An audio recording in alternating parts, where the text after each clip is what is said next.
Welcome, everybody. On behalf of Alta Sea and Cal State Northridge Institute of Sustainability and the LA Coalition, welcome to the second of a four-part series called Blue Green. Conversation today is going to be aquaculture for the economy and the ecosystem is the overall theme of a four-part series of talks that we're having. And before we start, I just wanted to put a little plug in for Alta Sea. The council member, Joe Boscano of Council District 15 for LA City Council. He's going to be funding, he's got a competitive grant process where he wants to fund some nonprofits. Alta Sea has put in a grant proposal, and someone's going to put into the chat a way that you can look at the grant proposal that Alta Sea has put in, and hopefully Alta Sea can secure your vote because they're doing a lot of great work down there at the Port of LA. And with that, once again, welcome. Today, we're going to have a discussion with three different participants who are experts on the field of aquaculture industry and its relationship to Los Angeles. And as some of you know, or if you're tuning in, the blue economy, just like new space in Los Angeles, could be just a significant driver of good paying jobs, and not just all tech related jobs, things tied to manufacturing and other things.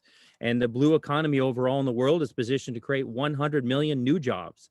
And LA is perfectly positioned to be a global leader. And these jobs are not only going to serve, but I like to say, save our planet. And so today we're going to spend the next hour talking with some experts once again on focusing and narrowing in on this fascinating field of kind of going back into where we came from, the oceans, and looking at the agriculture industry in LA. And the three leading experts, folks that we've asked to spend some time with us, are Paul Dobbins. Paul is the Senior Director of Impact Investing and Ecosystem System Services, Aquaculture, or the World Wildlife Foundation. That's a place where I feel like every kid wants to inspires to go work for. And there's Diane Kim, Dr. Diane Kim. She's the co-founder and chief executive office of Holdfast Aquaculture, out there doing it.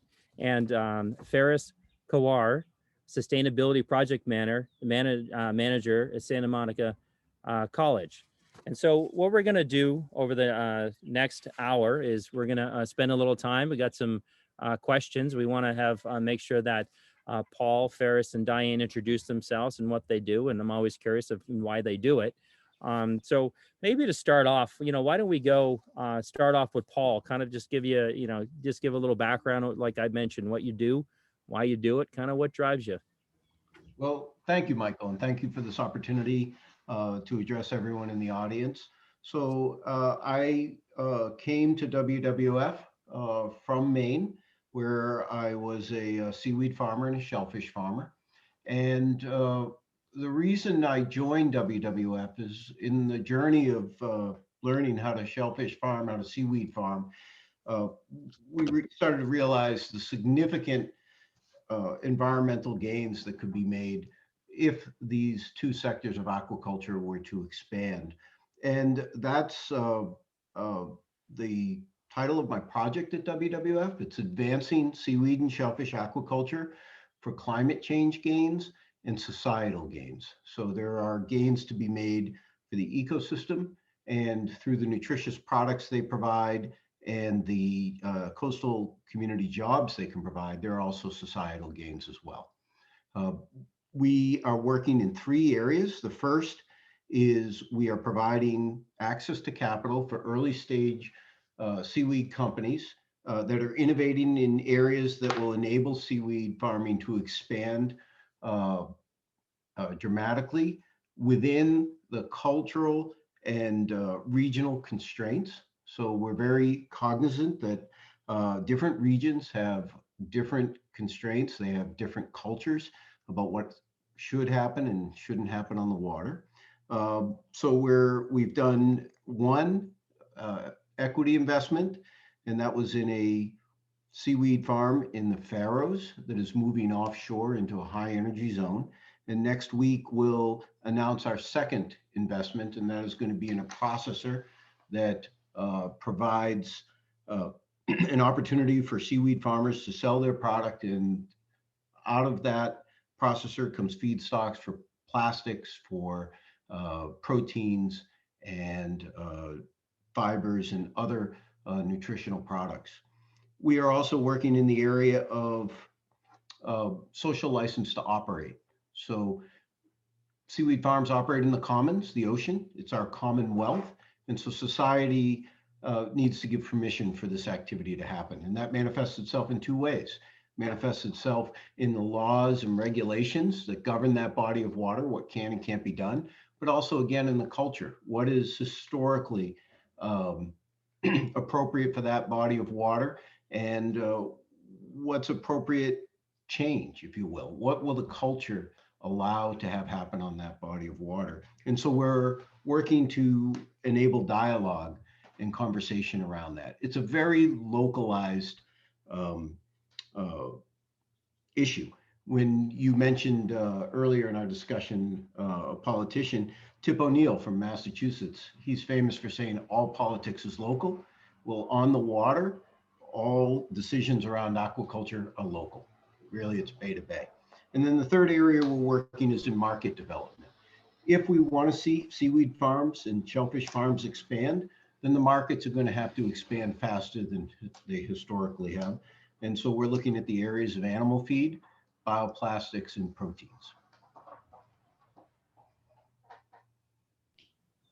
Thank you, Paul.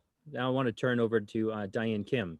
Kind of the same question of, why this field? Why have you chosen this field? And, what are you up to? And what are the, kind of your aspirations moving forward? Yeah, thank you, Michael.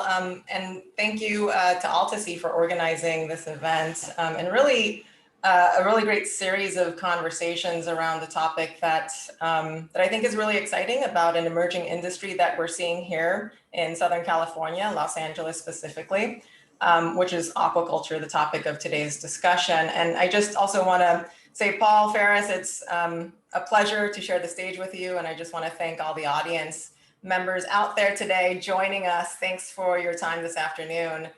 Just to introduce myself, I'm an oceanographer and microbial ecologist by training. So I spent a lot of my graduate school years exploring different marine ecosystems to characterize microbial communities, including places like the Antarctic and hydrothermal vents, and also right here in our backyard in the San Pedro Channel.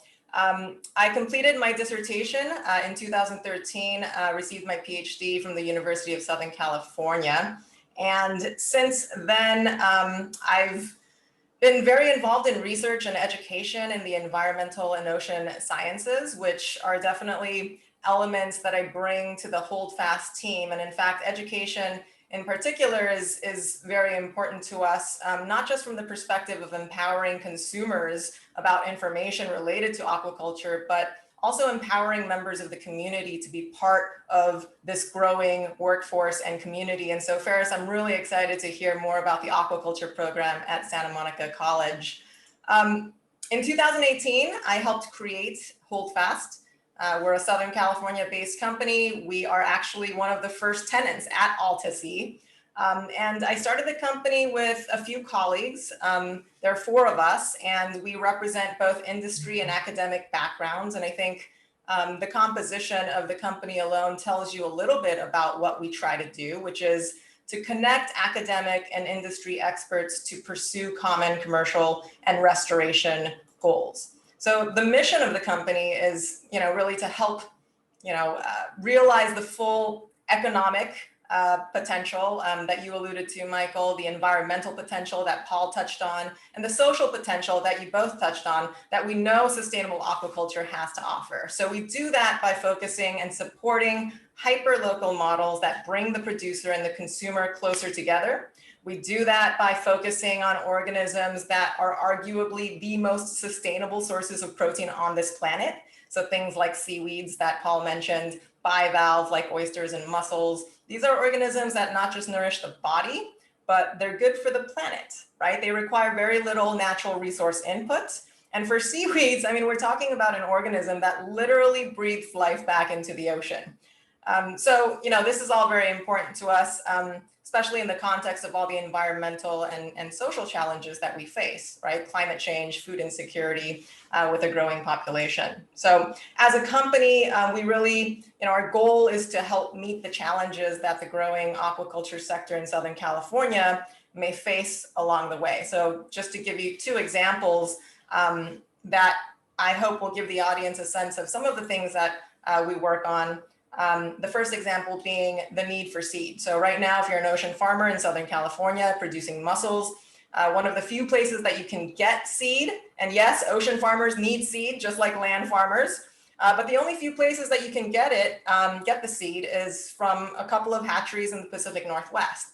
So, that alone, the fact that, you're relying on a couple of places for seed doesn't create for a very robust pipeline. So that's a problem in itself. But if you're down here and you're getting seed from up there, it also adds costs, operational challenges, permitting challenges, and so forth. And on top of that, you're talking about starting with animals that are adapted for a very different environment, which can lead to poor performance on the farm. So we're working with a farmer in Santa Barbara Mariculture, to provide mussel seed from locally sourced and locally adapted organisms. And the plan is to work with him and hopefully future farmers to help improve their crops year after year. And the other example that I'll give is on the other end of that pipeline. And it has to do with access to high quality, affordable seafood for all communities. We know that seafood like mussels and oysters and seaweeds provide really high quality protein, a lot of essential micronutrients that are very healthy for the human diet. This is something that should be accessible and affordable to all communities. Of course, unfortunately, that is not the case. And this is not just for seafood, right? There are places in Los Angeles and elsewhere that are characterized as food deserts because of the challenges or the inaccessibility to affordable, healthy, organic food. So we're piloting a sustainable seafood hub program with a nonprofit in South Central Los Angeles, which is one of those areas that is classified as a food desert. That nonprofit is called Community Services Unlimited. And, they've built this CSA model and a sliding scale for pricing things. And they've been, operating for decades in that community. And we're adding mussels to their portfolio of all the other nutritional things that they have and that they offer for the community. So, I think I'll end there, and in closing, I'll just, say that, I agree with you, Michael, that there is a lot of potential to harness here in sustainable aquaculture. And at Holdfast, we're dedicated to seeing this industry grow and expand in an environmentally and socially responsible way. So I'm excited to be part of this discussion. Thanks for having me. And yeah, I'll pass it back to you, Michael.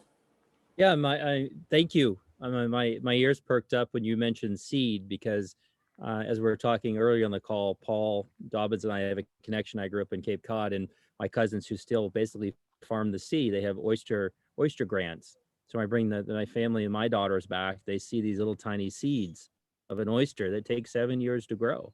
It's a lot of time, but understanding the industry and how it works and everything else. And yes, you've touched on something that's extremely important, tied into the public health issues we have related to food. And we're seeing more of a movement, not just in what you're doing, you're all doing, but the movement too of taking underutilized pieces of property and building little mini farms on them, so you can locally source your vegetables and other things. So you guys are really at the forefront of all this stuff. Ferris, what's you got the foot in different worlds, looking forward, but you're looking back, making sure you're going to pull the people in our future generations into this. And I love that. My father was a public school teacher, so I want to hear your story. Tell everybody your story. You got it. Thank you. I'm just gonna, you can see my screen here, right? I just want to kind of give you an idea of what Santa Monica College is doing. So, we are a community college here in Santa Monica. We've been a leader in career education training for a long history, and it's funny because career ed, I think people think about, cosmetology, but times have changed, and we have lots of new cutting edge programs. We have certificates in solar energy efficiency, recycling, game development, Salesforce CRM, social media marketing, and most recently a very big growing program with Amazon Web Services. And of course, all of these are modeled to get people into the program, quickly get them through into trained in with a certificate, get them some internship, some experience in what they're doing, and then get them into the working force. So that's what career technical ed is. And we're, kind of using, here's the model from the Amazon Web Services. Now, as a, why are we looking, to boost jobs, at SMC? We just see that there's this recent report that Paul and Michael touched on that looked at the potential for job growth in the ocean economy in California. And it found that jobs in 6 industry sectors have the potential to replace those that were lost to COVID here in California. And that rapid job growth is expected, especially in marine aquaculture, fish processing, offshore wind, and port activities. So we're really first focusing on regenerative aquaculture, which cultivates several species of shellfish, kelp, seaweed, and eventually finfish, we hope, together in vertical formation. This kind of graphic shows you how nutrients at the top can be feeding those species below. Now, aquaculture can help solve the climate crisis and a number of the other environmental problems at the same time by providing local, healthy sources of protein, sequestering carbon in kelp and reducing methane emissions in cattle, repairing damaged habitats, replacing petroleum, plastics, and transportation fuels, and providing natural fertilizers for our depleted farms. Now, we're developing our certificate with the help of AltaSea, our host today, who is rebuilding a massive dock at the Port of LA to provide a kind of maker space to encourage cross-pollination among related industries, like Holdfast. So the blue economy we know is expected to double from 1.5 trillion to 3 trillion by 2030 if investments are made in the areas of sustainability and innovation, which includes creating education and training opportunities for the unique skills and knowledge that's needed. And we are excited to be part of it. And I'll stop it there. And I'm the sustainability manager for the college. And so when this opportunity came up, it was a natural fit for me. I was just so excited to see that we were going to be venturing in this direction. I'm a water baby myself, and spend a lot of time down by the ocean. I live here in Santa Monica, and it excites me to no end that we are going to finally, look at this untapped resource that we have right here in our backyard. And thank you, Ferris. That's one of the things I really have enjoyed my work with AltaSea and Jenny and some of the other folks down there, because it is one of those, it's been operating in a sense as a convener. I understood the ocean. I understand the need for our relationship with it to improve. But when you think about now that I built a relationship with AltaSea, I've gotten to know Ferris. Now I know what you're up to.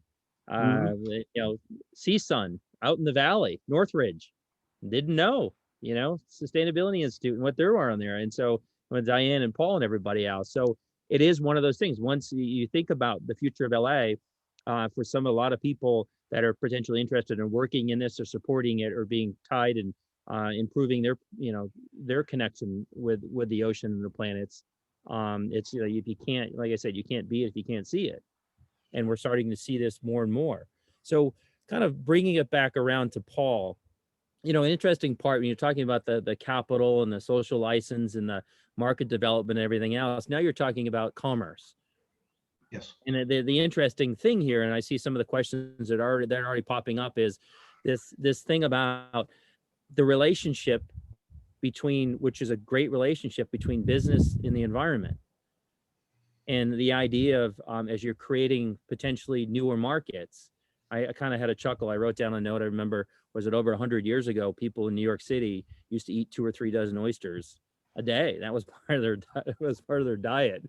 And, you know, thankfully things have changed. I don't think I'd want to do that. But can you, you know, talk about this?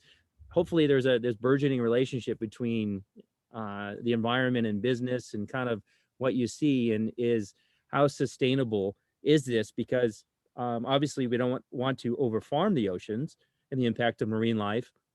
And unfortunately, some of what we've already done to harm the oceans, is that gonna, are you gonna be improving in that base? I'd like maybe start with you, Paul, and like, you know, if you guys, other folks want to address it too, Diane and Ferris. Sure, sure thing. You know, it's a very interesting relationship with the people who work on the water and the environment. They they're as close to the environment as you can get, and they have in many cases they get vilified because of something that's happened or a mismanagement practice. But most of the folks that I've met on the water, when I've been working on the water and now after, have a reverence for it, and they understand the need to operate in a sustainable fashion. There is that pull of profit, though. You have to put food on the table. And what we've seen is that seaweed and shellfish farming offer an opportunity to diversify revenue streams for fishing families in a way that is sustainable, that gives back to the environment, and produces income that can put food on their table. And so when we first started farming, there was a lot of opposition from the fishing community. They were afraid that they were going to lose opportunity to make a living. Now, there are more fishermen farmers than not along our coast up in Maine. There are probably close to 75, 80 families that are now fishing and farming. And so many people think there's a clash between, say, good environmental practice and good business practice, or profitable business practice. I think in industry after industry, it's been borne out that actually the most profitable businesses are the ones that realize it's not a clash, that working within the environment is the sustainable way to go. And you're starting to see that with environmental organizations like WWF and others that are starting to make equity investments in for-profit organizations, because they have the nimbleness and the agility and the ability to innovate quickly. And there is some urgency for us to find solutions to some of the pressing problems in the world. And someone had brought this up, a particular question. You know, if someone mentioned, if you're a commercial fisherman and you wanted to get into this new field, kind of, this is about the, you know, skills transfer and everything else. Sure. What's the first place? Where would you direct them? Where would you say go? Sea Grant. I direct them to Sea Grant, and then right after that, I direct them to find a fisherman that's doing it and go talk to him, and ask him to spend a day on the boat working with him. I think that there's nothing better than kind of a hands-on experience to see if it's something that would be of interest to you to learn more. And one of the great things about seaweed and shellfish farming are many of the skills that are required to be successful are the same skills that are required to be successful in commercial fishing. Great, thank you, Paul. Diane, kind of, you know, the same question to you, but I guess, you know, drilling down a little further, is we see currently, as the economy, fingers crossed, we're heading in the right direction. Things are booming back. People are going to want to spend money. They want to get out there. There's help wanted signs everywhere. Plus, there's tens of thousands of kids graduating from the Cal State schools or a community college, or even the, you know, the high schools. Is, you know, what are you looking for as someone who's growing the business that you're, you know, you're going to be the leader out front on? What are the skill sets and everything else? And it's kind of, you know, going to Ferris's world too, but you as the business person, are you having trouble explaining to people where the opportunity is and why they should come work for you? Or Yeah, that's a great question, Michael. I think there are so many different ways that folks can engage with this growing aquaculture sector. It's not just the time out on the water. So, thinking about maritime professionals, the boat captains, the deckhands, all those folks, literally out on the water. But, there are needs for understanding the biology of the organisms that we're trying to grow. So in the context of research, we need folks from, academic institutions and other places who can help, bridge the gap between the research and the industry practices. I think both need to guide each other. But there's, Michael, you touched on communicating the needs and communicating even what aquaculture is to people. So from a communication and marketing standpoint, there's a viable career path there. But I think there's a diversity of career paths that can tie into sustainable aquaculture. And Ferris can probably elaborate on this even more. Well, just one question before we jump to Ferris is the curiosity factor too is, a lot of cost on healthcare, education, and housing is far outstrip wages. Do we see these are good paying jobs? Well, it's an emerging industry. So we're really working to try and foster a community of practitioners and educators and researchers. I think there is a lot of potential for jobs, good paying jobs, impactful jobs, both environmentally and socially speaking. But it's something that we are working on to develop right now. So, there aren't, a ton of ocean farmers out there on the West Coast right now. We hope that landscape will change in the near future, especially when we're talking about species like seaweed and bivalves. Yeah, I had a big smile on my face when we discovered, the sea sun and Janet and Nat and those guys working. And there was a seaweed festival that's held every year.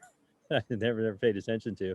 So, Ferris, kind of the same question to you, but putting a little additional kind of focus on it too is, as we have conversations, as we're the leaders of now, and wanting to look at the future generations. Sometimes, do we place unreasonable expectations on?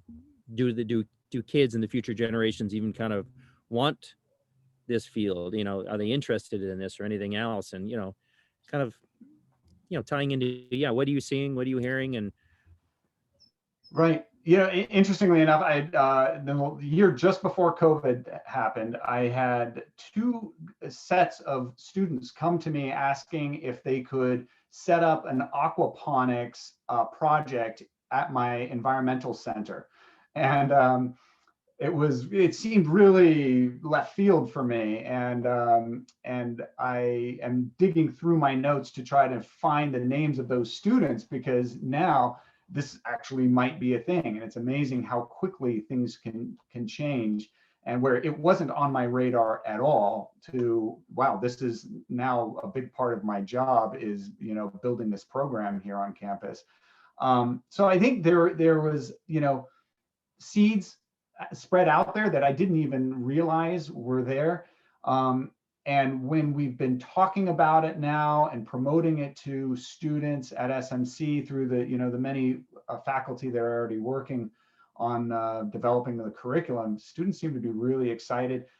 And I think that there is this draw to the ocean, this natural inclination. Not everyone has, maybe, but a lot of people have. There's this mystique about working on the ocean. And when you come to Los Angeles, you don't have very many opportunities to actually engage with the ocean. You might come down for a weekend at the beach, you might be a surfer, a swimmer, but generally people are not getting in the water and actually engaging with it, especially for work. So, unless you're working right down at the port, and you're involved in shipping or something, there's not many opportunities to make a living and being around the ocean. And I think that this will this will call to a lot of people that, you know, are here in Los Angeles because they want to be close to the ocean, but, you know, will, you know, give them an opportunity to actually work on it as well and not just recreate with it. Are you doing any type of online courses or anything? I mean, I think it seems like everything's online, but Yes. once again, it's making sure that, you know, putting in the chat when you're not talking, you know, for the group, you know, where to find you guys and get engaged, or if they have, you know, a particular question, that Yeah. would be great. I know some people, because that's right. That's the, once again, the whole point of not only elevating and highlighting everything that you guys are doing and making sure that the people that are willing to spend an hour with us, who are gonna, you know, want to follow up on some of these questions. Mhm. Back to, someone had an interesting point. We think about, you know, COVID, about 80% of our population lives in the coastal regions of the United States. And obviously we're talking about this connectivity to the oceans, but what is it, Paul, you know, is mentioning, going back to this capital and some of the other stuff, is, are there anything that you focus on in investment that are actually transferable to other parts of the country that relate to the Great Lakes in any way or anything else? Or is it going to be, yeah. Yeah, our investments are very focused on advancing the seaweed industry. So it's really marine Yeah. related. And we're really looking for companies that whose innovative processes or products or farming methodologies or farming gear are going to enable large scale farming to happen within the cultural and economic constraints of the particular region. So, for instance, in Asia, there's a 150 square kilometer seaweed farm. That most likely will not happen in U.S. waters, something that large, because we have a lot going on in our waters. We have a lot of stakeholders. So if that's the case, and you're going to have smaller farms, much smaller farms, how can you make those farms have the highest yield possible and be as profitable as possible? Because seaweed farming is great. You know, Diane, you really Ferris did a great job of illustrating the benefits. But in businesses that operate in a sustainable fashion, the number one sustainability metric needs to be profit, or else they can't continue on to develop those goods and services and societal benefits. And so we're looking for companies that are innovating in a way that will enable seaweed farming to occur in our cost structure, in our culture, and in our socio and economic restrictions. And it's kind of a good plug for, I think next week is going to be on policy and public policy around this field. But since I have you, Paul, for a second, what do you see? Do you see anything in particular of the need, once again, as new industries emerge, of, you know, public policymakers are inundated by a lot of things, housing, and homelessness, and education, and kids in class, and all that other stuff is, are there some folks that are paying a little more attention than others that people should follow? Who's, you know, who are the leaders on this in the public policy front? You know, we were very fortunate. We could do before COVID, we did a 23 country on the ground landscape study of what was happening in countries that are farming seaweed and shellfish. And two areas where I think the public policy debate, it never ends, is going well, is Maine and New Zealand. Maine's first mussel farm was Ed Myers in 1980. We have 41 years of debate over what the rules and regulations should be. I think they do an excellent job of protecting the environment, protecting existing use on the water, and providing opportunity for people who want to get on the water and try something new. And New Zealand has about the same, they started about 20 years before Maine, and they have a really good body of laws, regulation, policy approach. And so I think we can learn from others and take what's best and what works, say, well for California, and adopt that and modify it so it works well for that region. And policy is important, because if the regulatory burden is too great, Small farmers are not going to be able to get in the water. And if you don't have small farmers, it's like lobsters. If you don't have baby lobsters, you're not going to have large lobsters.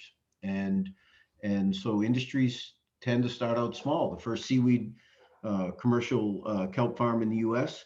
was 2 long lines, 1,000 feet long. That's it.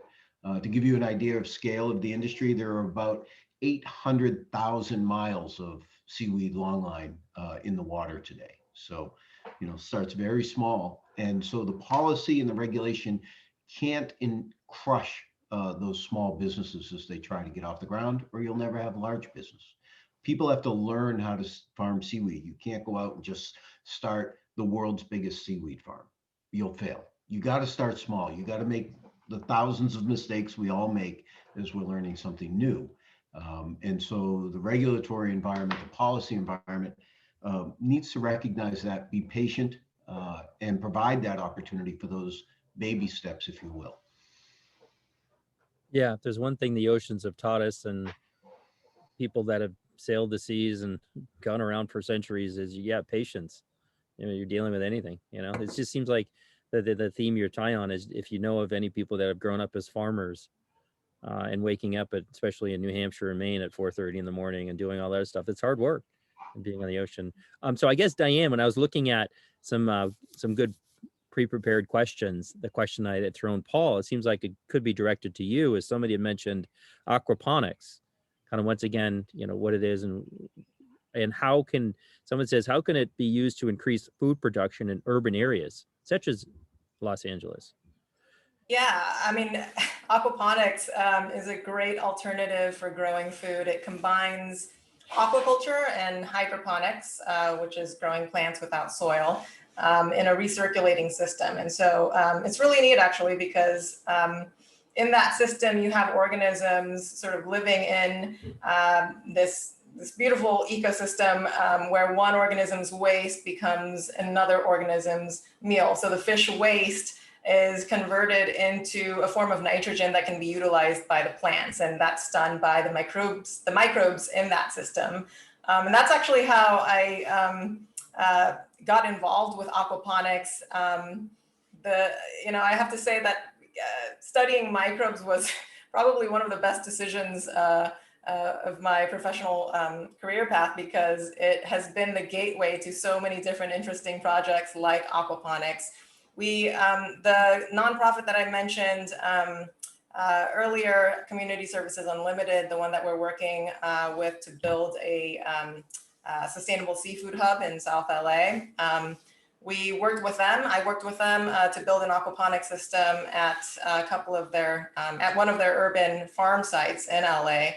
And it's a system that can really concentrate the amount of food that you grow. And like sustainable aquaculture using seaweed and mussels, there's very little input that goes into these systems because you're self-fertilizing with the fish that are already in that system. And you're also putting in, very little fresh water compared to traditional terrestrial-based farming. And estimates are that aquaponics is about 80 to 90% water efficient compared to soil-based production. So it's great, especially when you're living in an urban space without fertile soil to work with, when you are living in a concrete jungle, as many places in LA are. You can build a system that is comprised of a fish tank and a couple of grow towers or a grow bed that is recirculating water between the two things. Great, thank you. Ferris, being, universities, the hotbed for collective intelligence, for additive thinking, innovation, right? Everything else you think about, we didn't get to the moon in, 1 year. If you watch the movie The Right Stuff, we know that. So when someone had mentioned marine aquaculture uses no fresh water for growing, which is a big plus, but it uses a lot of plastic gear. So when you think about, the mitigating for, as you grow, you still have a footprint, you're like, I'll use the term over and over again, the forefront of, growing with mitigating, right?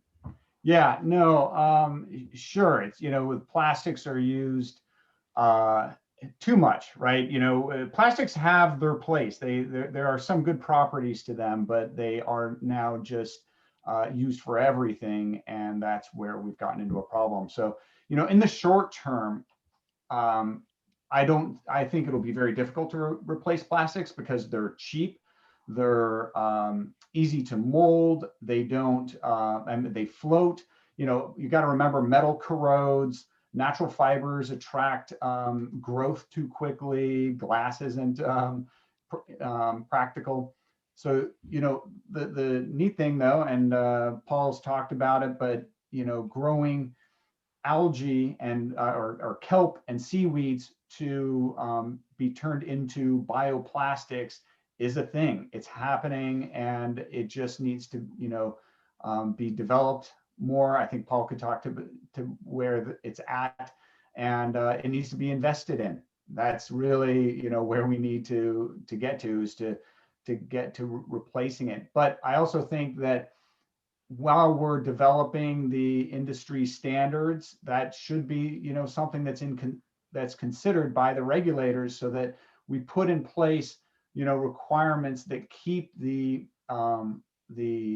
tools that aqua farmers use from easily breaking up and becoming part of the problem. Thank you, Ferris. Paul, back to you. Oh, Michael, Maybe I went the opposite yeah. direction. I wasn't on Can you mute repeat before, the so- question? It was Yeah. on mute. Yeah, I was getting to it. You know, I think someone had a you know, good question too, because one of the references is about, you know, you can have the capital, but it's still it's capital intensive. And if you think about some of the underserved communities that don't have the Whole Foods and all these other Bristol Farms and all the other fancy places that have kind of popped up, you know, it's, I guess sometimes it's a misnomer that's really expensive to create organic and good foods, which there's a good food movement out and about creating fast, affordable foods. Do you see, I mean, is there at some point that something's going to unlock where as the capital and the sunk costs get into this stuff, that we're going to be able to make sure that these people, everybody's going to have access to things that it financially, you know, not are financially breaking points for people? You know, it's one of the reasons. So interestingly enough, and I learned this when I joined WWF, I don't sit in the oceans group. I sit in the food group. We're a food production system in seaweed and shellfish farming, and we're focusing on mussels. So on the shellfish side, mussels is one of the most nutritious things you can eat, loaded with protein, lots of other wonderful nutrients. And when you look at mussels, they're, as far as seafood goes, they're relatively inexpensive. So while not as inexpensive as they could be if we had more domestic production, if we had greater scale, our goal is to see that scale increase so that the farmers can still make money, but that the price comes down so that it becomes more affordable. And about the most affordable thing that comes out of the ocean is seaweed. And that also is highly nutritious as well. And so our goal in the food group is to really help food production systems become more sustainable and to provide access to nutritious food to a broader segment of the population. I mean, to add to that, you know, at Holdfast, we're really exploring different models of growth as a business. And how we can do aquaculture connected more deeply to the community. And so we're looking at models of community supported agriculture, or in this case, aquaculture. And I think there are a lot of different ways you can do that. One of which is where consumers are investing in not just the benefits of aquaculture, but also investing in some of the risks associated. Sometimes, you know, you have a bad crop. For whatever reason. And so, you know, if you can imagine, you know, are any of you CSA bag subscribers? You know, you pay a little bit, you sort of buy a little stock into a particular farm or ocean farm in this case, and you know, can expect to receive the the products, the bounty, in weekly or monthly subscriptions. And so that's a model that we're really interested in and exploring. Diane, on building on that, what are some of the other, this is probably systemic logistics and everything else, what kinds of like seafood processing do you think are needed in California? Kind of what are the things that you need to be able to really fully succeed and get this stuff to market, the connectivity, right? Yeah, no, that's a good question. I mean, I think we know how to grow mussels. There's a very successful farmer right here in Santa Barbara who's been farming mussels, selling it at local farmers markets for decades.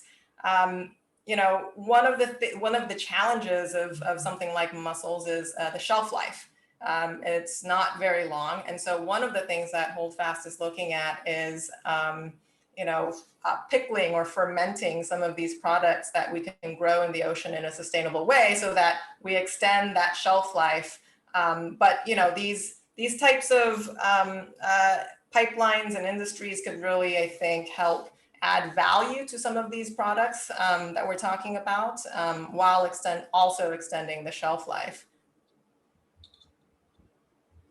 And Ferris, I think I've read your background, sustainability is your middle name. So what, making a sustainable, not just the actual, the asset, the food that's being brought, but that whole logistics change and all that other stuff. What do you see? What do you think, if we're all here in Los Angeles, is we have an income problem. Not enough people make enough money. We have to figure that out. We're trying to figure it out. We want good paying jobs. And we've historically had good manufacturing base and other things. What do you think? How are we going to help Diane and get all this stuff going as Paul invests and stuff?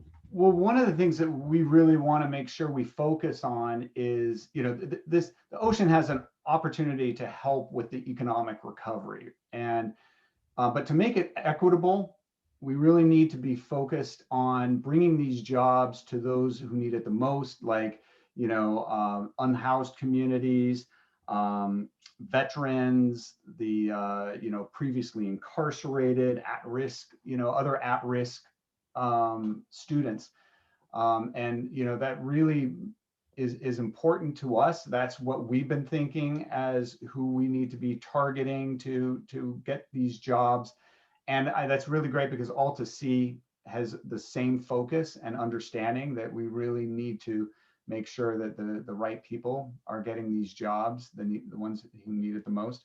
And there's just so many opportunities that will spin off of aquaculture. I mean, when you think about, like, we have a solar program, and I tell people, if you're interested in getting into the world of solar, take this certificate program. You don't have to be the one up on the roof doing the installation. There's sales and marketing and customer service and warehousing and all the other logistics that go with it.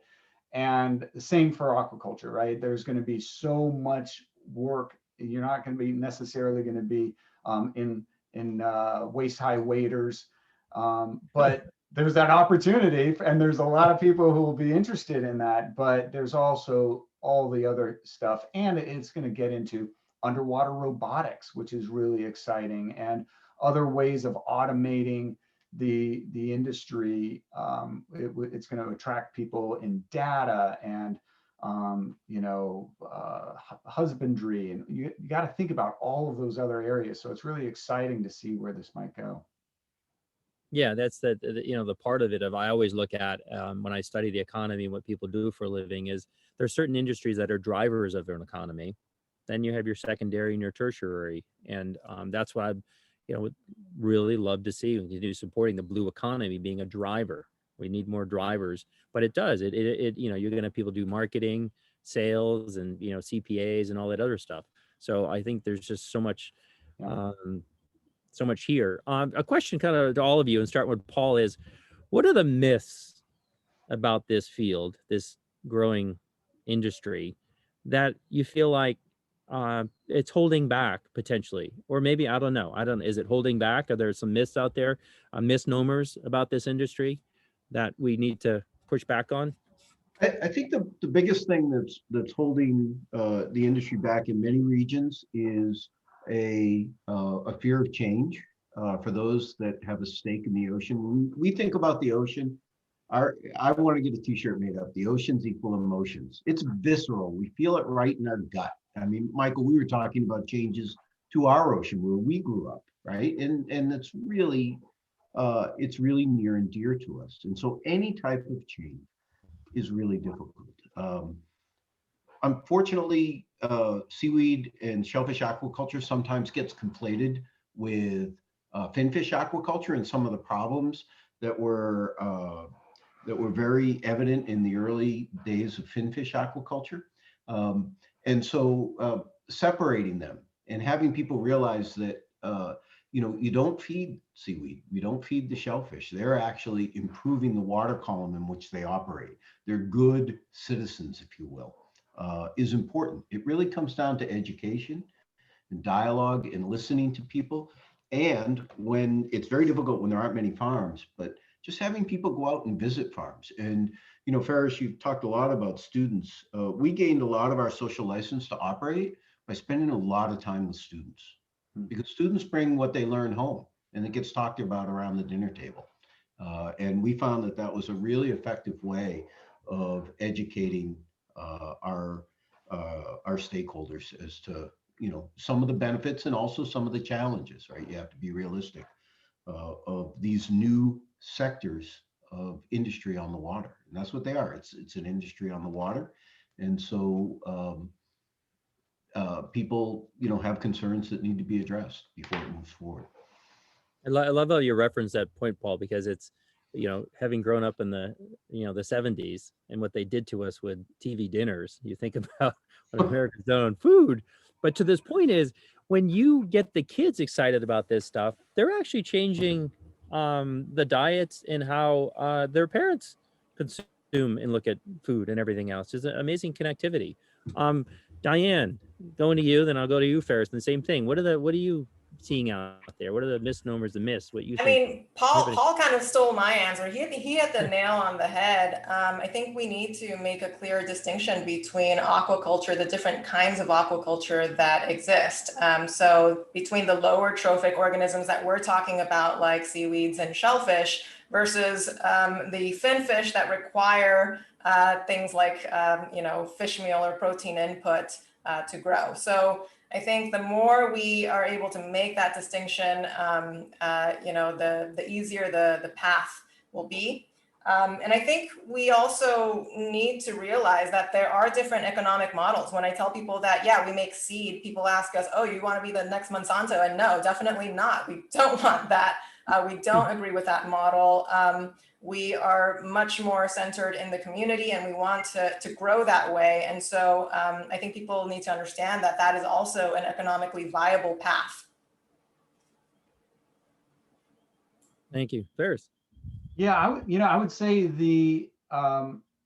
the chefs at all the hottest restaurants were specifically sourcing locally grown shellfish and incorporating seaweed and kelp into their cuisine, it would change people's perceptions and open people's palates up. Right now, I think people in America are or at least west coast of America are we know our salmon and tilapia and our shrimp cocktail and fish sticks, but there's so much more that's out there that is healthy for you, and there's so much variety. We need the culinary world to hook up with Diane at Holdfast and work with them to see, well, what is out there? What are you harvesting, and how can we incorporate this into our menus? And then it's up to us to be ordering, to be adventurous when we look at the menu and order what we know is local, and asking our server, what do you have on the menu that's that's locally sourced, because that really will help drive the message to the buyers, and then improve the industry here. Michael, if I may, I have a picture that I took in Southern California that I'd love to share the screen because I think it tells a fabulous story in one picture. So I'll go to share the screen. This is in the LA farmers market. And every time I go out to LA, I go visit the fishmonger there and I take a picture of this sign and I bring it back to my home state of Maine. And I've shown it to our governor and others. And I say, this from an environmental standpoint, from an economic standpoint, is not only a challenge, but an opportunity. In Prince Edward Island, they grow Mytilus etilis, blue mussels. They get shipped live all the way across the continent and sold in the LA farmers market. If you got on the top of the LA farmers market, or maybe up a little higher, you could probably smell the ocean. It's that close. And you can grow those mussels in your ocean. So from an environmental perspective, growing these highly nutritious shellfish locally provides jobs. It creates a better environment. It cuts down on that carbon footprint of those mussels. And my wife always used to, she'd roll her eyes because there's rumble strips on the highway and we live near the highway in Maine, and all of these mussels come down the Maine Turnpike to Boston before they're shipped out to LA. And every time I heard that rumble strip, I'd say, there goes another opportunity. And that kind of produce mussel. Ties back, and I was talking to my cousin about this very thing today, with his oyster beds off of Brewster in Cape Cod, Massachusetts, right? Because of the laws are settled where you have the resorts and other places that are locally farming now.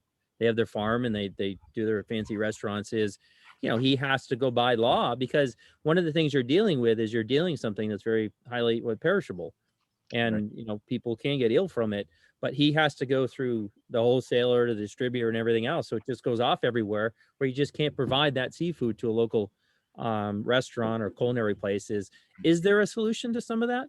Oh yeah, Yeah. there is. You know, the shellfish laws are very strict, and for a good reason. You know, and I think they're some of the best in the world at protecting our consumer base. And I'll just give you one other example. New Zealand started mussel farming around the same time that the U.S. started mussel farming. They're putting in mussel farms that are 2,000, 4,000 hectares in size now to meet demand. And half of the export comes to the U.S. I can buy a New Zealand mussel where I'm sitting in Massachusetts that's been frozen, comes all the way across the ocean in a frozen container.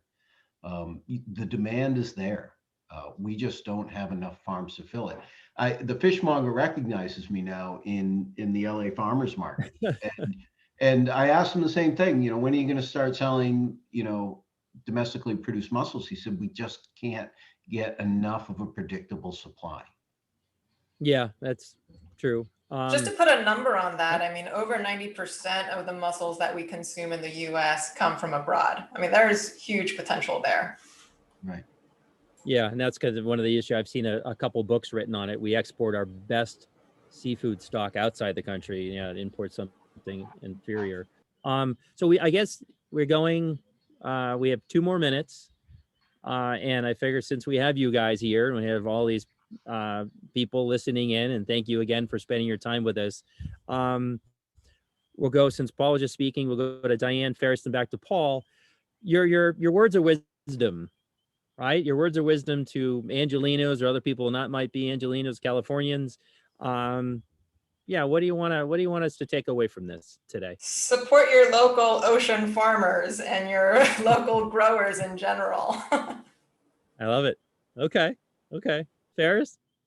Yeah, I'd say, you know, I think that the regulation is one of the hurdles we still have here on the West Coast. So those are follow the regulatory process and support it. Really try to get the regulators to support, you know, opening things up here in California. Maybe following AltaSea on social media.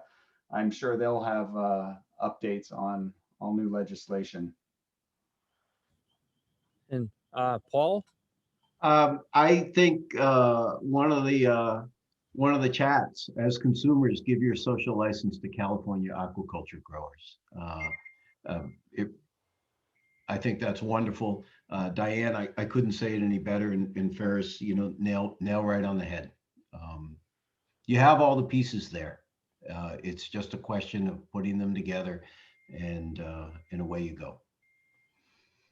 Thank you. And I think a couple of people had mentioned again, kind of this, how do we help? How do we help? I think that's going to be the great follow on to this in this building, like I said, the snowman effect of these relationships that we're having here to, once again, people say, how can I help? We got to be prepared to do follow up on some of this stuff. So looks like we've spent what I believe is a great hour together. And on behalf of AltaSea, the LA Coalition, CSUN, and their Sustainability Institute, and all the leaders who helped put this together, and to everybody that spent the last hour with us and had some really great questions, hopefully we're able to address a lot of them. If not, I think you know where to find some of us. And like I said, AltaSea has been a great convener. If you want to learn about, you know, coursework in the future, you know, Ferris, maybe you need some capital, some other things, Paul, and, you know, Diane, let's figure out how to, you know, sell you throughout the market and grow. And so to everybody out there, have a good evening. And thank you very much for spending your time with us. Thank you, Michael. Have a good evening, you. Diane and Ferris. Bye, everybody. Thank you so much. Take care.